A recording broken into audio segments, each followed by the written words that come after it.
terjadi penganiayaan dengan mengakibatkan meninggal dunia, di mana TKP di Jalan Muhammad Yamin Lorong 121, di mana perempuan ini ditemukan tergeletak di lorong. Namun yang bersangkutan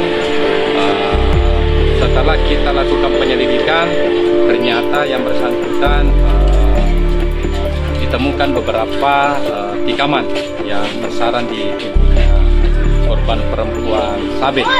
Sedangkan korban yang satu yaitu sudah meninggal dunia, di mana korban ini ditemukan di dalam sumur.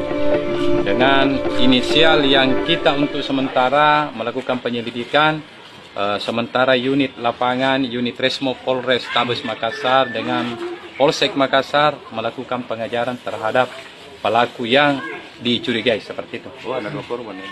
Ada 2 korban, masing-masing perempuan semua, anak setidaknya ibu dengan anak yang korban yang ada di dalam rumah itu. Yang meninggal ini ibunya atau anaknya? Yang meninggal adalah ibu daripada korban ini, perempuan Sabit.